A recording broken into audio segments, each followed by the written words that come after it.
Good evening, everybody, and welcome to the Candidate Forum for Escambia County Tax Collector. My name is Mary Louise Winter, and I'm on the Communications Committee here at the League of Women Voters. Let me just give you a few technology announcements. If you're joining us in Zoom, note that if you're in the audience, your microphone and video cameras have been muted. That's to improve our bandwidth. We do want you to ask questions, though, if you're in the audience. So if you're in Zoom, please tap the Q&A button at the bottom of your screen. It might be at the top of your screen if you're using a tablet, and type in your question. I'll monitor those to make sure that we have time to pose those to the candidates. If you're in Facebook, you can enter your questions in the comments area or post. We're going to, of course, record the forum, and you'll get access to that immediately in Facebook afterwards, but we'll also put it up starting tomorrow in YouTube. And you can get back to our Facebook page or to our YouTube channel by returning to the area where you registered for this event. The Facebook buttons and YouTube buttons will take you where you need to go to watch the recording or to share it with others. And please do share. We'd really appreciate it. Just a few words on how the forum will work tonight. Candidates have 2 minutes for an opening statement, 1.5 minutes to answer questions. They have 30 seconds for rebuttal, and each candidate is only allowed one rebuttal per question. So candidates, please just signal us, raise your hand or your finger if you want your 30 seconds rebuttal. You certainly don't have to take it. Closing statements will last 1 minute. We have a timekeeper tonight, Betsy Weary, who is going to issue a 30-second warning for opening statements and question responses. She will also issue a stop warning when time is up for statements, responses, and rebuttal. Let me introduce our moderators. We have 2 moderators who are with us tonight and are representing the Delta Iota Omega chapter of Alpha Kappa Alpha Sorority Incorporated, Malia Adams and Michelle Anthony. Let me tell you a little bit about this wonderful organization. Based in Pensacola, Florida, the Delta Iota Omega chapter of Alpha Kappa Alpha Sorority Incorporated is one of the many graduate chapters that make up Alpha Kappa Alpha, an international nonprofit service organization. Alpha Kappa Alpha is America's first Black sorority, founded at Howard University in 1908 by African-American college women. The Pensacola chapter has dedicated itself to providing programs of service and social action in the Pensacola and surrounding communities since 1946. This tradition of service and social action began with only 7 charter members, but continues today through the talents and skills of over 100 women of diverse talents and interests.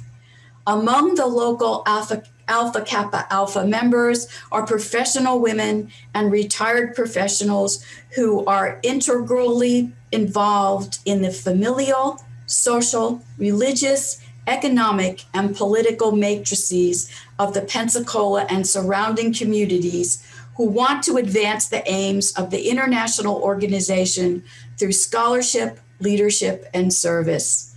Many of these women are those whose names you'll recognize not as consumers, but as renowned leaders and pace setters in the community and in their professions. This local graduate chapter has also sponsored an undergraduate chapter of their sorority at the University of West Florida since 1974.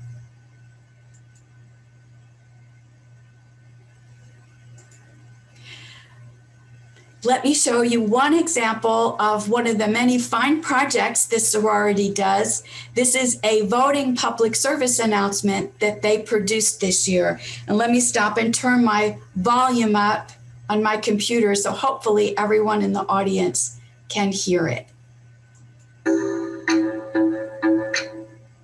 The ladies of Alpha Kappa Alpha Sorority Incorporated Delta Iota Omega Chapter know that voting is a serious matter. Your vote will make a difference in the 2020 election.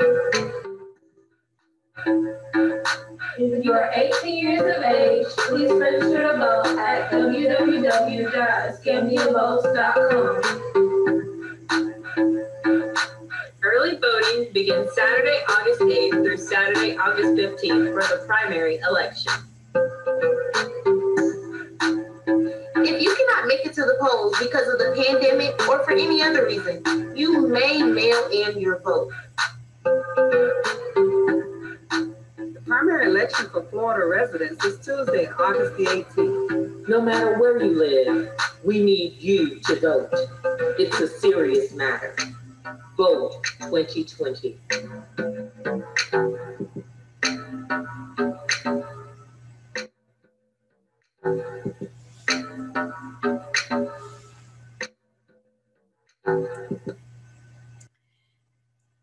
Thank you, ladies, for sharing that PSA with us.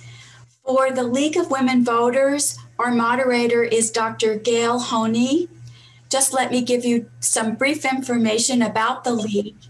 It was founded in 1920 to help women register to vote. It's a nonpartisan organization, which means that we don't support any special candidates, nor do we support their views. Our mission is to empower all voters and to defend democracy. We have a role in the community that consists of voter service and citizen education. We study issues, and then we decide what action should be taken. We'd like to remind you also of vote411.org, a website that is easy to use and free to use, sponsored by the League of Women Voters, where you can get information about items on your ballot, candidates, judges, amendments, etc. Okay, let me turn the forum over to our moderators. And so moderators, take it away.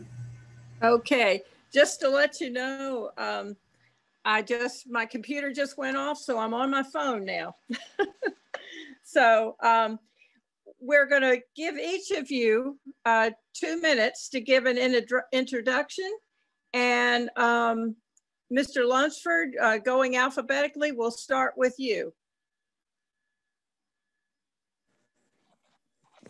Can you hear me? Yes. Are you able to hear me? Yes. I'm Scott Lunsford. I'm Scott Lunsford. I'm honored to be your Escambia County tax collector. My public service career has spanned over 30 years and includes many years with the Department of Highway Safety and Motor Vehicle, where I served as a regional administrator. This position required working closely with 17 county tax collectors in the Florida Panhandle to deliver department services. Since joining the Escambia County tax collector staff in 2001, I've held many leadership positions, most recently as your tax collector. I'm a certified Florida collector, certified public manager. I serve the Florida Tax Collector Association on the DHSMV Steering Committee, Motorist Modernization Committee, and co-chair as DHSMV Tax Collector Liaison. In 2016, I ran on a simple platform of reducing the budget, expanding online and in-office services, and reducing transaction times for office visits.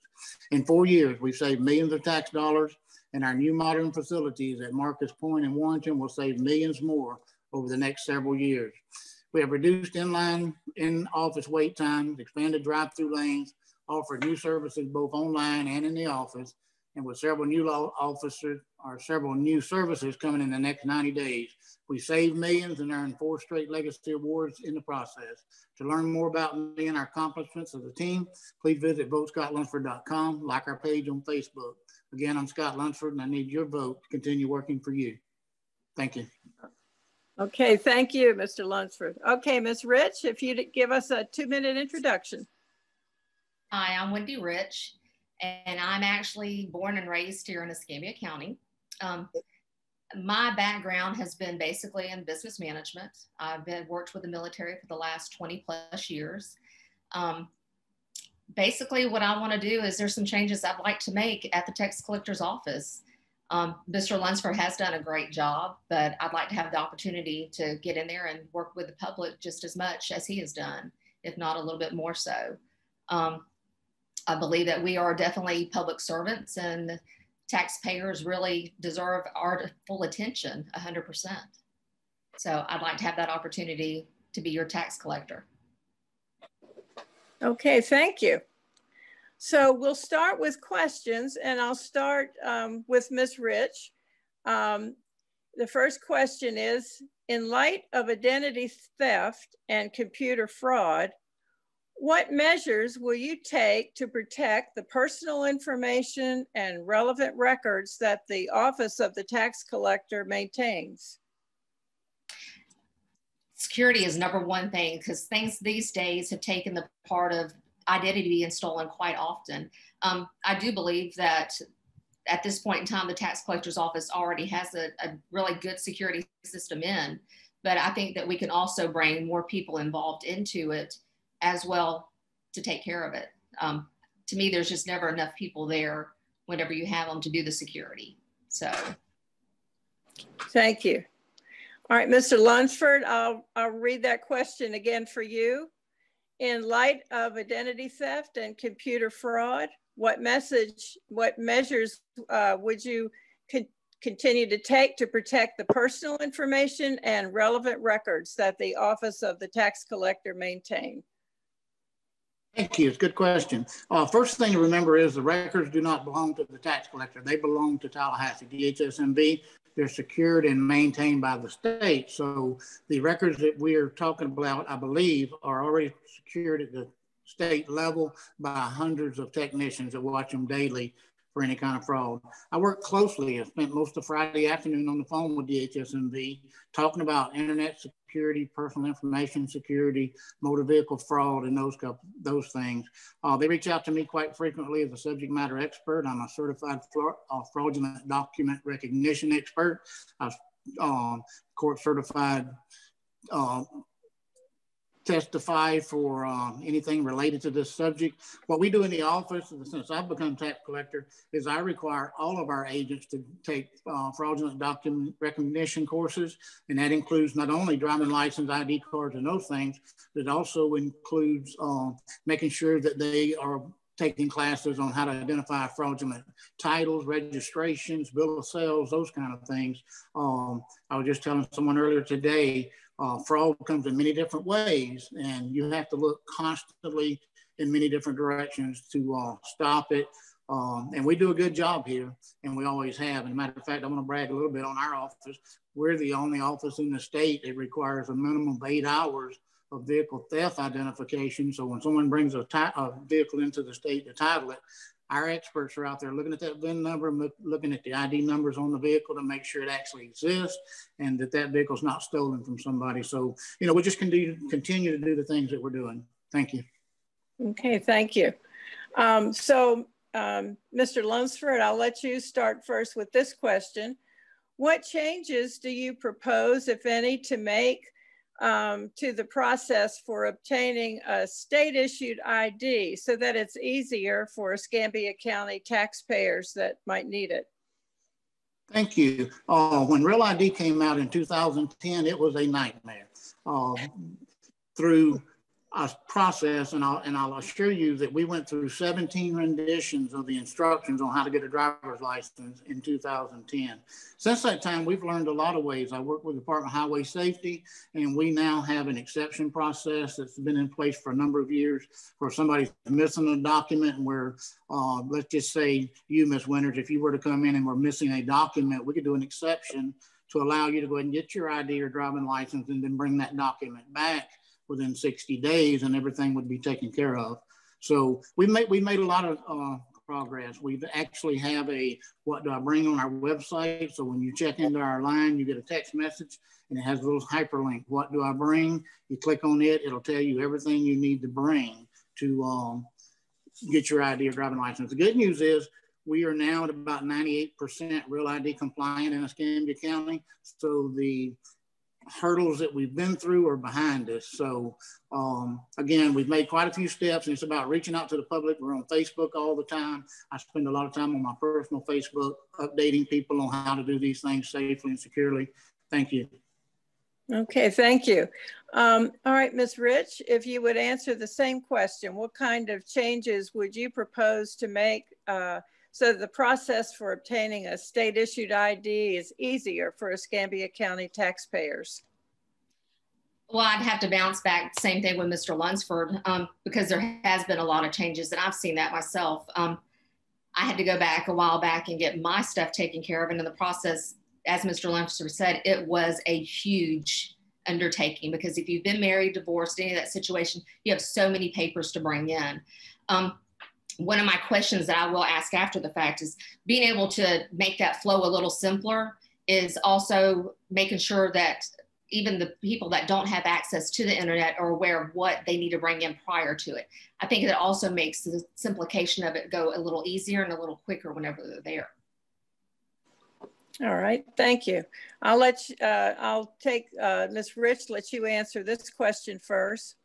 What specific changes do you propose to bring to the office that will facilitate a smoother process for the tax-paying public? That has been a part of trying to make things a little simpler for them. One of the nice things is being able to go ahead and jump into line with the new system that they've had in there. The only problem that we've had is there are times that I know that I've put in for that to be in there for an appointment and check in that I'm not seen for an amount of time. And if you've got an appointment set at 8 o'clock, most people want to be seen at 8 o'clock, not like going into a doctor's office and being seen 45 minutes to an hour and a half later. I like to be able to streamline it to where when people come in, they meet with somebody, which, you know, there are some people that don't have access or don't understand how to check in when they walk in there on the internet. And I know years ago, we used to go in and we were greeted by somebody immediately, which was nice. You still had that personal interaction. I'd still like to bring that back to where we still have that interaction to where you can still talk to people directly. I mean, like I'm going to go back and say, we're public servants and we need to be there for the people. All right, thank you. So Mr. Lunsford, what specific changes would you like to do in your office that would facilitate a smoother process for the tax-paying public? Well, one of the things I want to clarify is we do have greeters at our locations. We have full-time greeters. That's their sole job, is to help folks when they come to the office. We have kiosks at each door, 3 or 4 of those, so that they can check in there. We have people that can help them. Our what do I bring section is replicated on our counters with handout cards that have each service. This is what you're going to need. So when a person checks in, they can self-check that they have the documents they need by using that card. So our greeters do a great job. As far as the appointments, we are, you know, as I tell folks often, we're not running a Subway store. I can't make a sandwich every 6 minutes. So when a person comes into my office, we're you know, it's not just about the transaction, it's about the human as well. When a person comes in and they've lost their wife, their husband, their parents, and they're trying to transact business and they got 3 or 4 cars to take care of, they get in line and tell us they want to do a title transaction. When they get to the counter, we have to serve every need. So again, if we were doing Subway sandwiches, we could tell you in and out in a certain amount of time, but every person that makes it to the counter deserves the same attention, the same respect, the same service that we would give anybody else. It's not their fault they have a complicated transaction, and you compound that with, you know, a death or a divorce or whatever, you know, back to Real ID. I can't tell you how many times when Real ID first started, I had to tell folks this, you know, your parents are not your parents, and we're looking at documents and, you know, things like that. That's human. That's the human part of this business. And that has to be attended to as well to make certain that folks get the service they need and that we take care of everybody's needs as fast as we can. And I tell you, every day we see over 1,000 customers that sit in one of our chairs and get waited on. 1,000 a day come in and leave with what they need in most cases. Thank you. Thank you. Thank you. Good evening, Mr. Lunsford and Ms. Rich. So my first question is going to go to you, Mr. Lunsford. One of the functions of the tax collector's office is to register voters. How can you encourage people to become a registered voter when they come in for your other services? Thank you. We spend a lot of time working on that, actually. If you'll look in our offices, you'll see a dedicated voter registration table near the front door. It's got the forms, the ink pens, the place to sit. In my conversation with other tax collectors, we turn in more paper ballot or paper applications for voter registration than most counties in the state. I've introduced bills the last 3 years to equalize some of the rules to make it easier for me to do that. I'll give you an example right now. If I were to go down as a citizen and say I'm gonna register folks to vote, I've got 10 days to get all that paperwork done and turn it in. So I might maybe, register 50 people a day. I've got 50 people to deal with. Well, in my office, I have 5 days to do all that work, get it to where it needs to be, and I see 1,000 people a day. So again, we have a very robust system, and I'm working hard to make it better for us and the customer. Thank you. Thank you, Mr. Lunsford. Ms. Rich, would you like me to repeat the question? Please, if you don't mind. Yes, absolutely. One of the functions of the tax collector's office is to register voters. How can you encourage people to become a registered voter whenever they would come in for your services? Talk to them. First thing, ask them if they're registered or not, and then move from there. This is a right that's given to us that we really need to execute and use, and a lot of people don't. So yeah, I would actually make it a point to make sure each one of us asks them if they're registered, and if not, encourage them to.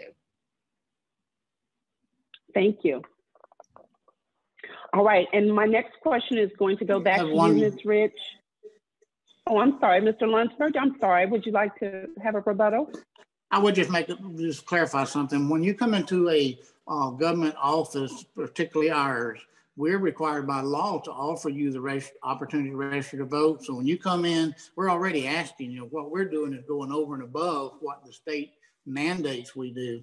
They don't mandate that I have tables. They don't mandate that I make the process as easy as I can. And I failed to mention earlier, when we're out in the public at civic events and we're talking to the people, we're at naturalization ceremonies, wherever we are, those documents are with us. We register people to vote at every event, every time we are out in the public. Thank you. Thank you. And Ms. Rich, I'm sorry, did you raise your hand again or? Yes, ma'am, I did. And the only thing, not to dispute anything what Mr. Lunsford's saying in that instance, but I know several times that I went in, I was never asked if I was a registered voter. It was never brought to my attention to make that happen. So had I not already been registered is one thing, but if I walked in there and nobody's offered it to me, which this has happened, I mean, I use the offices quite a bit. So that's one of those things, maybe we can do something a little differently to encourage the people there to make sure that they're asking. Thank you. All right, and my next question is going to go back to you, Ms. Rich. What training, if you know, what training do employees currently receive to register voters? And then what is the process of transferring new voter registrations to the supervisor of elections? I'm sorry on that instance, because I'm not in that office. I'm not sure what they've actually done at this point. It would be a small part of a learning curve for me, but I'm sure that given the opportunity, I could go in there and do that job and be able to transfer things to the office where it needs to go. Thank you, Ms. Rich. Mr. Lunsford, would you like me to repeat those questions? Are you okay? No, ma'am, I think I have it. And I just want to clarify from the earlier question, when we go into our computer to process certain transactions, we don't have a choice but ask the question because it prompts us to fill that question in as we move forward. And I've actually been working with the Department of Highway Safety. We have a new system coming out in January, February, around that time frame, that it will put it on the signature pad in front of you, and you'll have to tell us yes or no which party you'll become an engaged part of that transaction versus telling us and the likelihood of a mistake happen. What happens when you register to vote? It's the Motor Voter Act. And we daily send a file to the Supervisor of Elections headquarters in Tallahassee. They sort it out by the counties, because we have people come in from all over the state. They send it out to the correct supervisors of election. The supervisors of election then process it, mail out your card. If you're under 18, you'll get a letter that says, hey, on your 18th birthday, expect this card. As far as training, we require our folks to go through the National Motor Voter Training. They do it online, and then we have in-person classes to clarify any questions. Throughout the year, and particularly this time of the year with the elections upon us, we're constantly sending out reminders and emails about, no politicking, don't push them in a certain direction. You just want to keep those reminders coming so that the folks can do their job fairly, impartially, and, just let people register in fashion they would like to do so. And then again, I'll point out there were some severe problems in motor voter when I first took over as tax collector. And I worked with David Stafford's office, and we tracked the process from beginning to end and found out where the mistakes were happening. It was happening in a conversion over in Tallahassee. So we were able to fix that and come to an understanding. And that's one of the reasons now, if somebody registers as a no party affiliate, then they're going to get a letter saying, this is what happened. Are you sure this is what you need to be? So we take every opportunity we can. Thank you, Mr. Lunsford. Thank you. Thank you, Mr. Lunsford. Okay, and then the next question is going to go back to you, Mr. Lunsford. So for those who are not able to utilize the present hours of operation, how would you serve those people? Oh, and you're on mute. If you want to unmute we can't hear you. Sorry. Sorry, I thought I got it. Thank you. Are you talking in reference to voting? No, just for the tax collector's office in general. Okay, thank you. It's a good question. As a matter of fact, I was working on it again yesterday. We have been approved by DHSMV to have the only mobile driving license tax collector office in the state of Florida. And again, I was dropping off blueprints yesterday to get the pieces built to make it happen. So right now we're out in the public. We take computers, we take laptops, and if we're there doing a service, we take as many transactions as we can over the internet to process for customers. So example, this next coming week, when the fair's up, we can sell Blue Angel vouchers, all those things at the fair on the internet. The problem we had is we can't do driving license and tag and title without very specialized equipment. This pilot program is going to allow us to have that equipment, load it up in a van, take it to a community center, a senior center, to Century, Pensacola Beach, Perdita Key, anywhere in the county that the need would be. And another good thing about it is we just, went through this hurricane. This thing is in a solid aluminum structure. And once the hurricane's over and we have power and cell service, we can go to the hardest hit areas like Brownsville right now. I would love to be at the Brownsville Center issuing driving license and tags to the folks that's lost their stuff in the storm. So that's how we would handle it. Thank you. Thank you. And Ms. Rich, the same question for you. Would you like me to repeat it? No, ma'am, I have that. Okay. The only thing that I would see different, and I know Mr. Lunsford's talking about the Flowmobile because I know they've taken it to Century before. And I know that's something that typically they had to schedule through Tallahassee. The things that I would do different is right now, the hours are, you're done at such an early time. It's like 8:30 or 8 to 4:30 in the afternoon. Most people are actually going to work at those times. They're not getting off until 5. Personally, I wouldn't mind seeing it if we changed that a little bit, even if it was one night or 2 nights a week that we extended the hours to help people, or even alternating on Saturdays and having half a day on Saturday being opened at various locations to where we're actually serving the public like we need to be doing versus hindering them by not having that available at those times. Thank you, Ms. Rich. I'd like to follow up if I can. Oh, I'm sorry. Sure. Absolutely, Mr. Lunsford. Sure. I just want to mention, Honorable Janet Holly had extended hours for years. As a manager, my store was an extended hour store, and the foot volume is just not there. The other night when we stayed open 2 extra hours to give people 2 more hours to register to vote, we had 1 customer out of 3 stores that was open. That's a waste of tax dollars to get that. And my plan going forward as we open up an additional store is to make it an an alternate hours branch. It will open up for the first day with Saturday hours and start later in the day and close later at night. And folks that are hired will be hired specifically to work that shift. But again, it will be the next store we open. And I think that's probably going to be a couple of years out. But again, I just can't see wasting tax dollars sitting in an empty office waiting on somebody to come by. It's a good idea. It just didn't come to fruition. Right. Thank you. Ms. Rich, I'm sorry. Did you have your finger up for a rebuttal as well? I did, but it was just in regards to the fact, because he said they were open 2 extra hours for voter registration. It's a little different when you're coming in just doing voter registration versus somebody that needs a tag taken care of, needs a handicap placard taken care of, which even in that instance, handicap placards right now, you can only do online or through a drive-through. They weren't allowing them to go inside into the office to do those. I actually ran into that issue a while back myself for my aunt because she is handicapped. So those are a little different things. Does it waste taxpayers' money? No, not if we do it effectively and we do it at the correct time frame. But I mean, that's the big issue at this point. And I understand I'm not out there to waste the money. I want to save money. I mean, I'll recycle everything that we can do, but the fact that it still comes down is making it available. Thank you. Thank you both.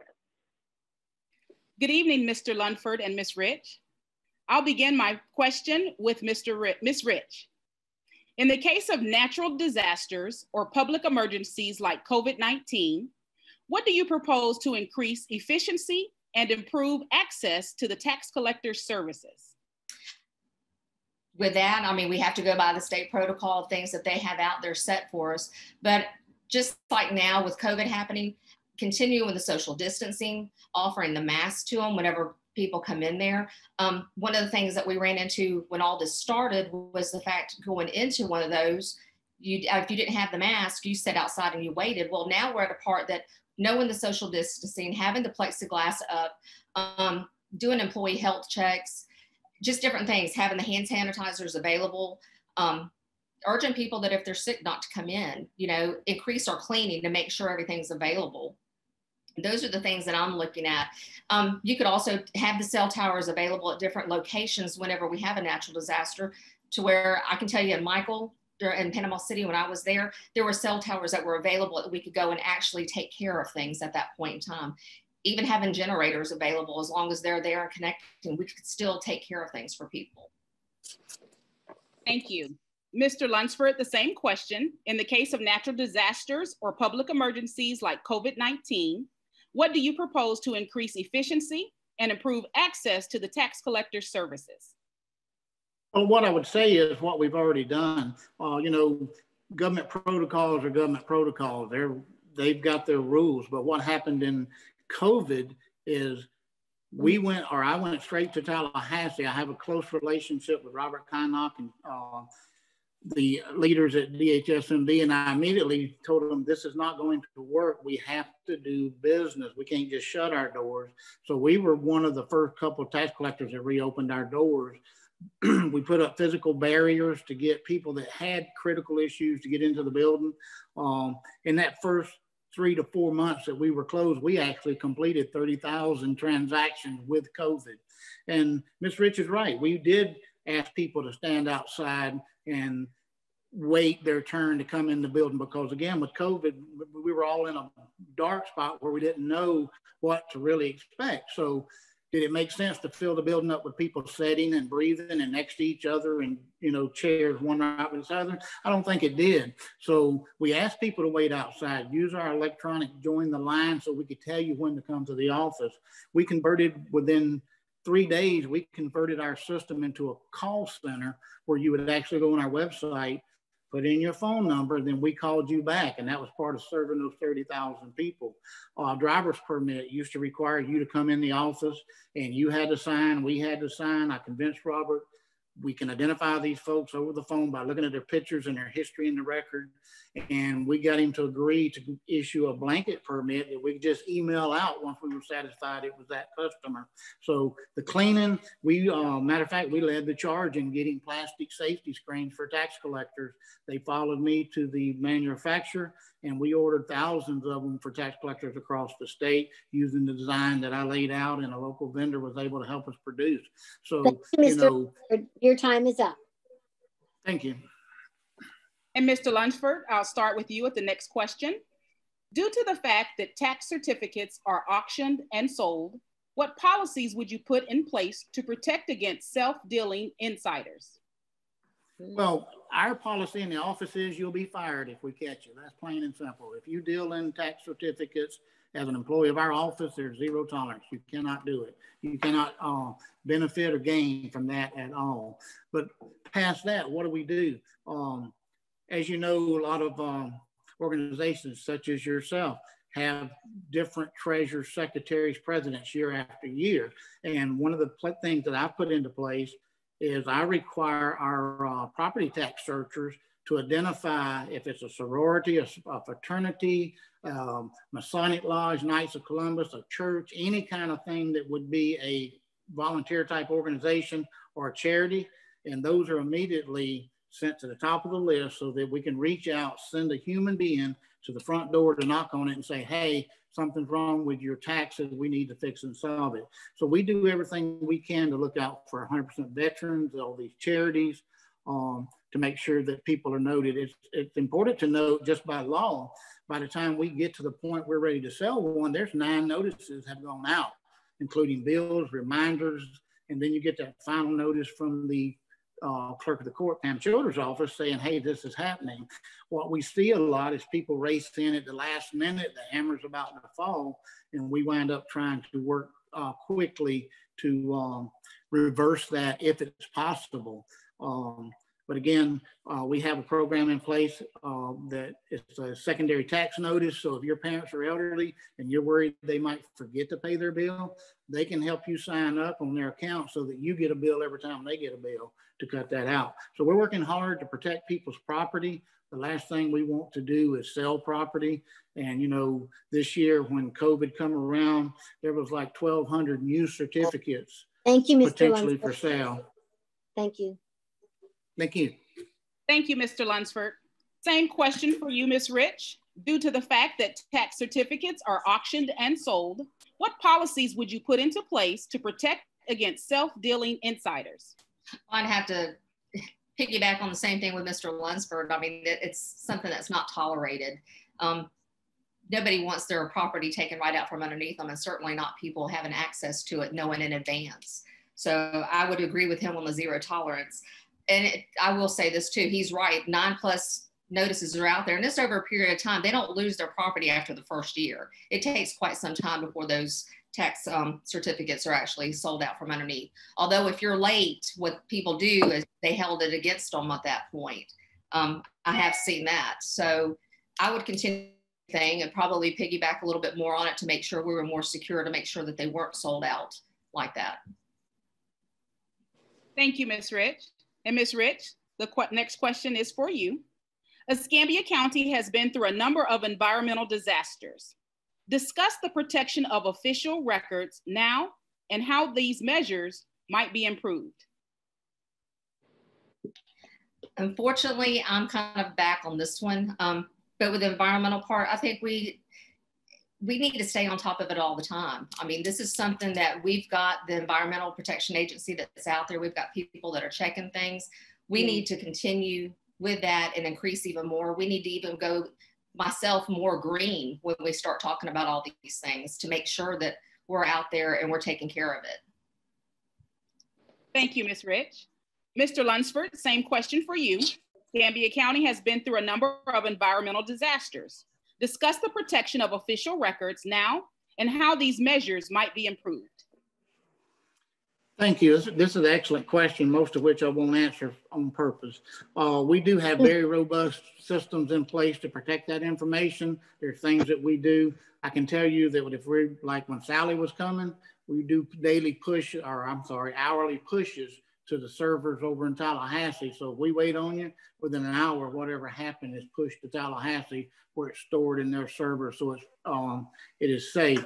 We have redundant systems. We have firewalls. We use a lot of different softwares to protect our system. And I'm probably about as engaged a tax collector as there is with our protection of our infrastructure and our IT systems. I'm back there constantly talking to the chiefs. I read Wired magazine and things like that to stay on top of the latest breaches and what's going on around the world. And again, I'd love to tell you more, but telling you more would tell everybody more. And you know, I think we need to keep some things where they are. Thank you. Thank you, Mr. Lunsford. Okay, Mr. Lunsford, I'm going to ask you this question. This is similar to one we asked before, but how would you protect tax records specifically from ransomware and other malware? We have, again, a very robust software package. We use one of the nation's largest vendors that also has a backup robust system. And the records are protected. There's, I can't say zero risk, but there's a very small chance that those taxes would get removed. The second thing you need to know is every year when we finish a tax roll, we push it to the clerk of the court in a final filing. So it's hard filed over at the clerk of the court. So all your back records for over 30 years are available at Pam Childers' office. The property appraiser creates the roll. He has a copy. He sends it to us. And again, we have a robust process in our office. I don't want to explain a whole lot, but we challenge our customers, we challenge our employees constantly with phishing and mishing and all kind of attacks to try to get them to click on things. And we're constantly communicating when we see something that's suspicious or whatever, we communicate it immediately. If I get an email that I think is a threat to our system, the entire company knows it in about 30 seconds. We tell them, we don't make any bones about it. And this year, we started requiring them to go through a professionally made security software training that talks about all the things that people might do to break into the system. And just as a side note, when we got it, I called the company that produced it for us, and their employee broke most of the rules. So it's an ongoing job. You have to stay on top of these folks, and we do that every day, every week. And our security chief has many years of background, and he's backed up and supported by the county IT staff, which our network runs on. So I'm pretty comfortable that we got it covered as best you can. Great, thank you. Ms. Rich, I can repeat that question. How would you protect the tax records from ransomware and other malware? Well, just like work with the military, I mean, it was a constant battle every day. I mean, it's a 24/7 thing that you have to do to stay on top of it. The security training, I agree, we need to increase security training with everybody on it because so much is being stolen on a daily basis as it is. Can we stop it from happening? Not 100%, but we can increase the part of keeping it from happening. I know that Department of Motor Vehicles, as far as State Patrol, all of them, they have their own things in process for each of the programs that are already out there. All we can do is just add more to it to make sure that things are secured. Thank you. So Ms. Rich, we'll start with you with this question. All constituents must be served regardless of their socioeconomic status. How will you ensure that a person who does not have internet access can access the services of the tax collector? Here again, I mean, this is one of those things, we have people all the time that don't have access to the internet. This is where we come in as public servants to be out there talking to these people and working with them to make sure things are taken care of. I mean, I'm just as compassionate to other people as they are to me as well. And that's something that we need to take into consideration when we're dealing with people. You may have somebody come in there that can't actually read and write. We need to be able to work with them and to help them get what they need taken care of. Mr. Lunsford, the same question. How would you ensure that a person who does not have internet access can access the service of the tax collector? I was hoping you would ask. You know, in our world, we deal with the entire community. I've stood in the lobbies and hugged homeless people to the richest people in the community. We have a bunch of partners that help us get this done. We work with the homeless shelters. We work with the Waterfront Mission. We work with Alfred Washburn. We work with the Homeless Veteran Associates. We work with the prisons, with the federal courts. We work with all kinds of programs to to reach out to these folks. And what we try to do, even Pensacola Housing Commission, we've given talks there about how to get services. What we try to do, instead of trying to fix it in our little world, we try to reach out to all these different groups. And, you know, I could teach the League of Women Voters 10 or 12 volunteers fairly quickly and spread that information into a bigger pool across the community. So that's how we've been approaching it, is through the homeless shelters and the missions and those kind of things, our public outreaches. And again, I'm just tickled to see this flow mobile coming that we'll be able to control to get to Evanwood and all these different places, Century, where we've been quite a few times and seen 50 people in a day. Those are the folks that I want to reach out to. Those are the folks that keep me up worrying at night. You know, I can get in my car and go to the tax collector's office anywhere, anytime I want to. I'm blessed.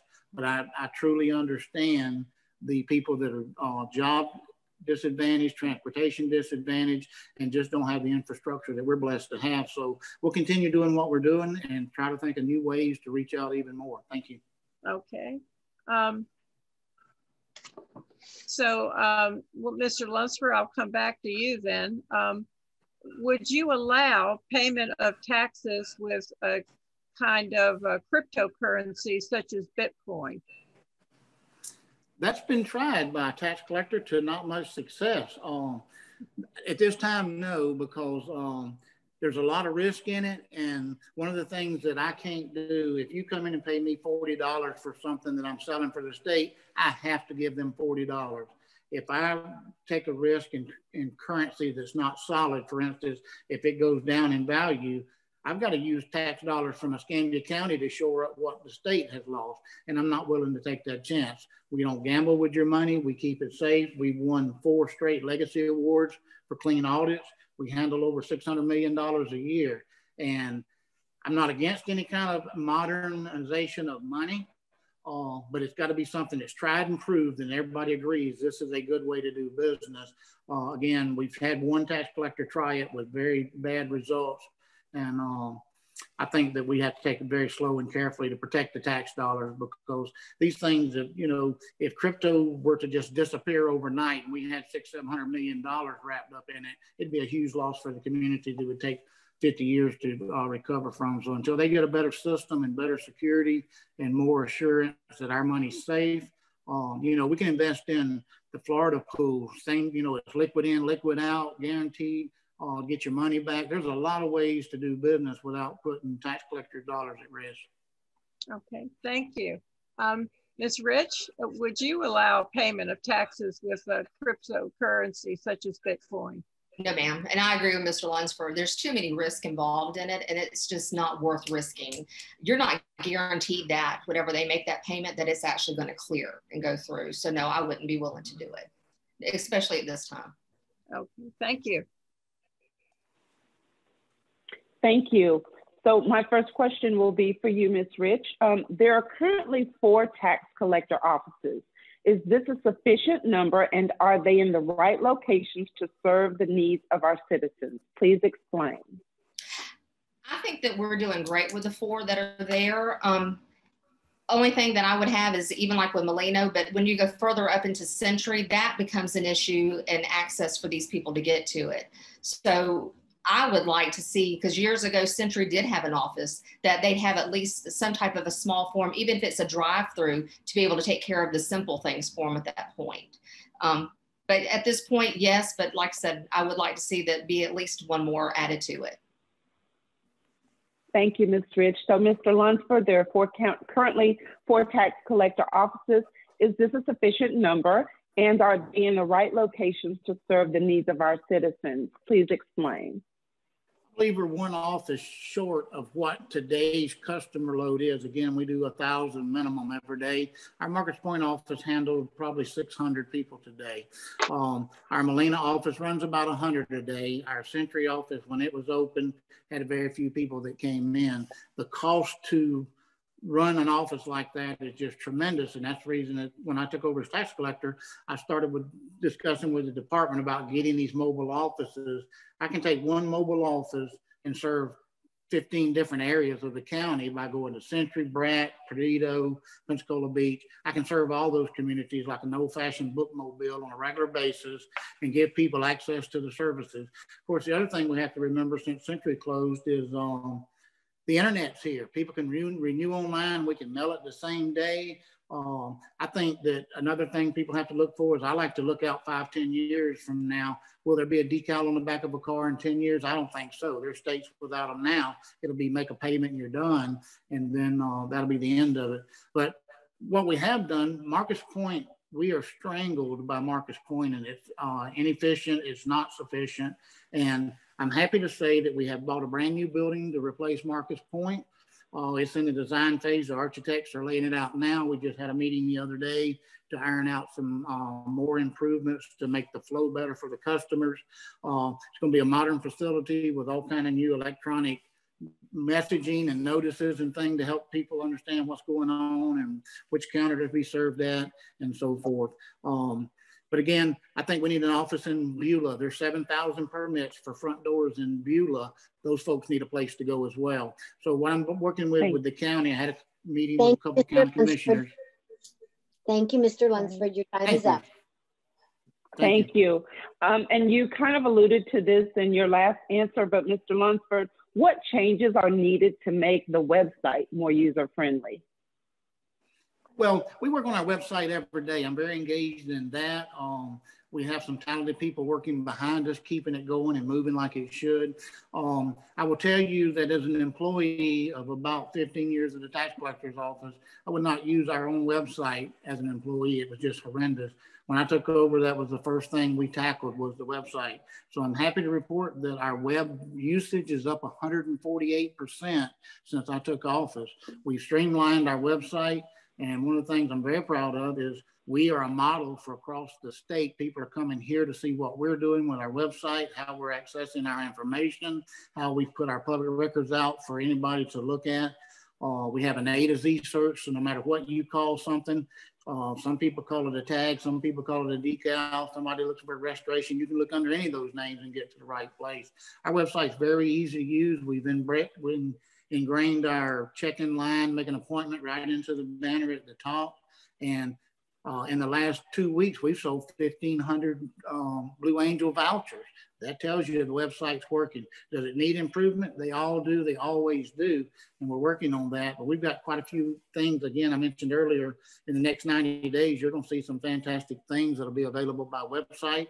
And I'll even tell you, I don't think you're many months away from seeing a digital driving license in the state of Florida. I won't talk about it a lot, but we got a lot of good things going on in the background, and our website is robust. We're getting a lot of work done. We're up 148%. Our same day service for renew your registration and pick it up is just booming. People love it. And so I encourage people to go to EscambiaTaxCollector.com and check it out. I think we're doing a good job. Thank you. Thank you, Mr. Lunsford. Same question for you, Ms. Rich.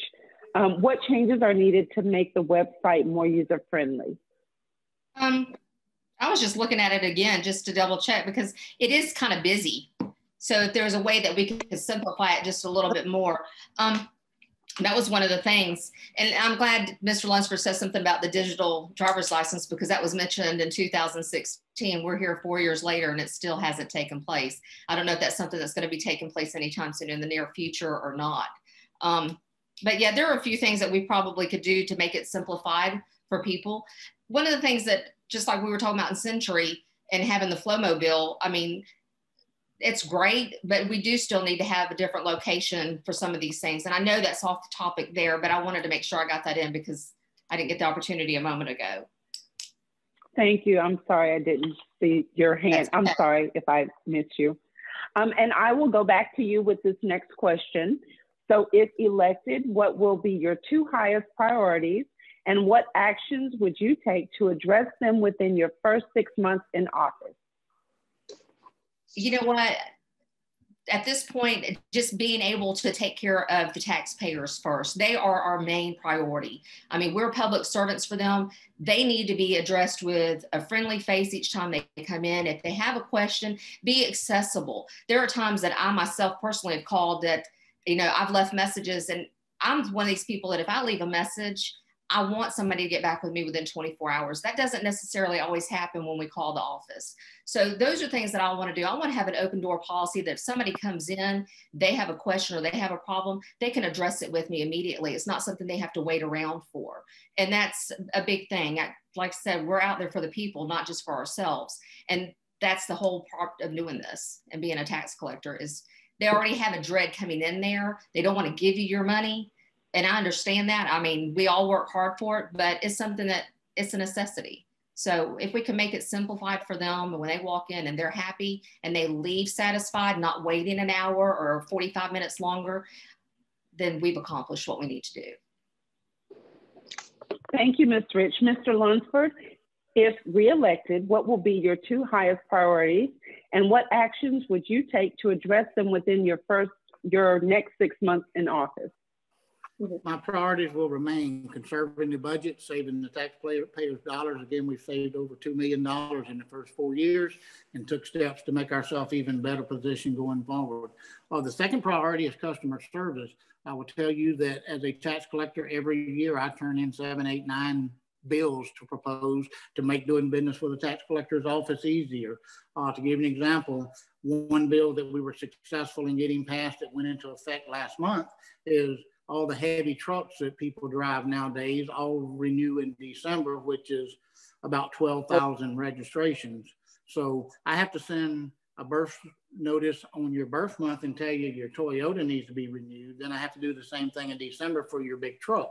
By making this simple change that myself and Ben Anderson out of Okaloosa County proposed to the legislature, now those are now moving back to your birth month. So all those notices will go into one envelope. We'll have 24,000 saved envelopes and over $12,000 in postage saved year after year going forward. And that's the things that I work on is how do I make it better for you? Another example of a bill that we're pushing this year is toll stops. You know, we've got all these toll bridges around us now. They never used to be a problem. Those folks are so terrible to do business with. I have a bill we're pushing this year to make it where if they use our system to stop your license plate from being renewed, which they do, they have to give us the ability to unwind it, collect that money, and let you get your tag and be on your way.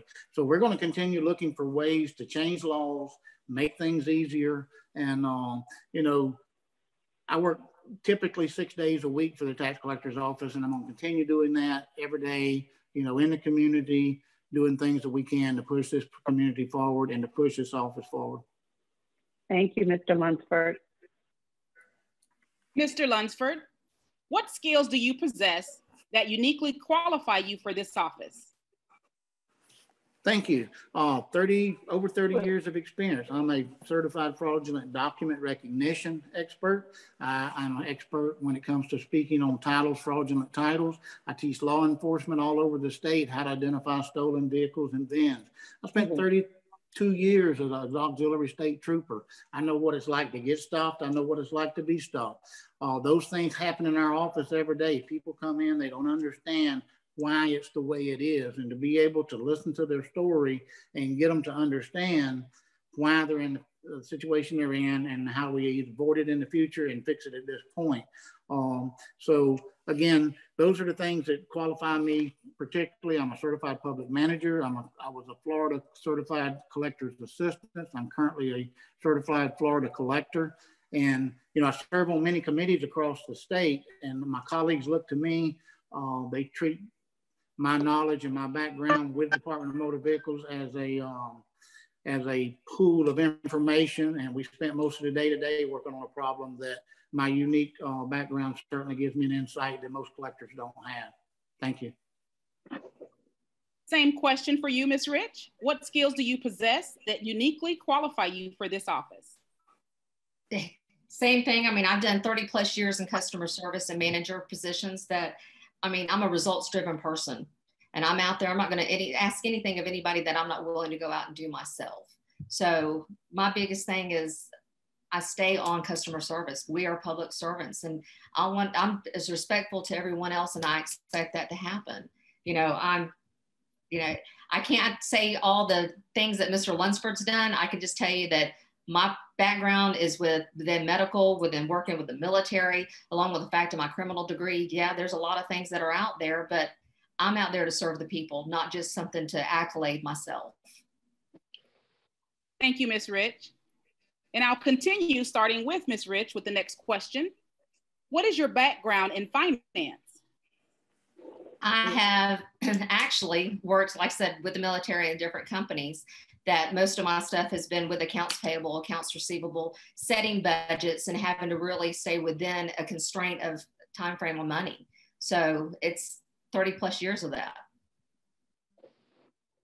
Thank you, Ms. Rich. Same question, Mr. Lunsford. What is your background in finance? My background in finance started back in high school. I took finance courses. I'm not a CPA, never have been, and we have a CPA on staff. But what I have is years of running a DHSMD regional office where I was responsible for all the repairs, all the lights, the water, the gas, all the things that happen. The same here. The difference is here we have a $600 million budget, and there's a lot of moving pieces and parts that have to be kept up with. And again, we've had 4 straight legacy awards saying we're doing it right. We've had clean audits, no remarks. I trust my people to tell me the truth. I encourage them to tell me the truth. We don't cut corners. We don't take iffy. If it's not black and white clear, we simply don't do it.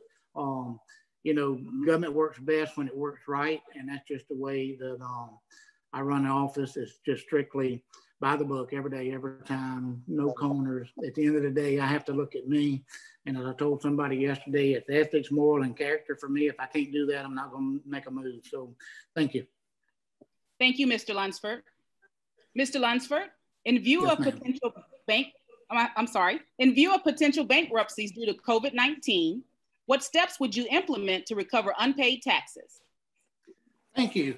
We have recovered hundreds of thousands of dollars. This is not new. It happens all the time. I think the most famous case was the Ferris wheel that left us, that owed us, I think, about $250,000. We were able to collect that. I actually drove to Atlanta and verified the VIN on the Ferris wheel so we could file the paperwork to make sure to get it back or our money. We do, last year, we've had some in the $70,000, $80,000 category. First thing we do is we try to recover it. But we have a person that's his entire job is to look at bankruptcies to make sure that our rights are protected as the citizens. We file the necessary paperwork every day on time. It has been a rough year this year. Everybody's going through difficult times. So we're on top of it. We have a lawyer that assists us when we need it. So I think we're in the right place for doing the bankruptcies and just trying to track it. But I promise you, you have to cut your losses, and sometimes you have to decide, is this worth going after and spending $5,000 on a lawyer to get a $600 bill? And sometimes you have to cut your losses. But when we're talking about huge corporations and entities that owe us $300,000 and $400,000, $80,000, $70,000, we're going to chase them. We're going to chase them hard, and we're going to collect that money. And to date, we've got it all each and every time. So I think we just keep doing what we do. Thank you. Thank you, Mr. Lunsford. Ladies, excuse me, I need to break in.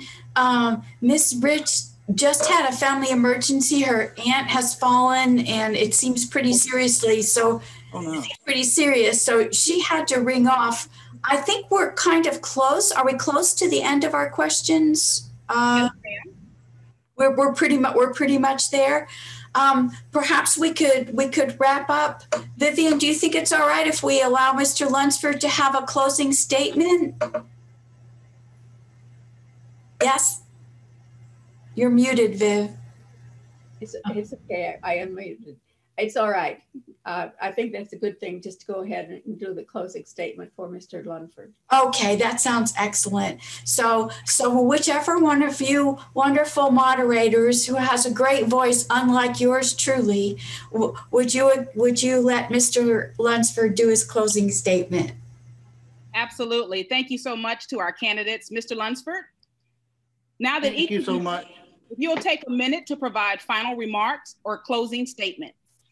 Thank you. And, you know, I appreciate Mrs. Rich's comments about the great job we're doing. It certainly is heartwarming to know that people are seeing what we're doing. You know, I've enjoyed our time together this evening. I appreciate the league and all of you guys for taking opportunity to let us engage in this discussion. I think open government is good for all involved, you know, so just want to say I've worked hard over the past 4 years, 6 or 7 days a week, working hours that I didn't get paid for to make sure that drivers were tested and things were happening. So, you know, giving is not unusual. We have a saying in our office, giving isn't taxing. This campaign is not about me, it's about the taxpayers and the role of the office in this community. I feel this office belongs to the people, all of the people. Our one-off programs like our driving license clinics, our mobile services, our assistance to homeless veterans, prisoners, homeless clients, and all of those that are greatly disadvantaged are proof that giving isn't taxing. We can't stand back and wait for good things to come to us. We have to continue to innovate, take point, and never take no for an answer when it comes to serving this community. There's more to be done. I would certainly appreciate your vote and continued confidence. Please visit votescottlunsford.com, like us on Facebook. Thank you so much for the time. Thank you for your time, Mr. Lunsford. We really appreciate it. And thank you, moderators. You did a great job. And kudos to the timekeeper. So this concludes the program for this evening. Don't forget to like us on Facebook. After you finish liking the tax collector's office, don't forget to also like us and Alpha Kappa Alpha. And thank you, ladies, for co-sponsoring. Your organization sounds wonderful. And thank you for co-sponsoring this forum. Okay, so I'm going to go ahead and end the meeting for everybody. Good night. Good night, everyone. Thank you. Bye. Bye, Randy. Bye, pal.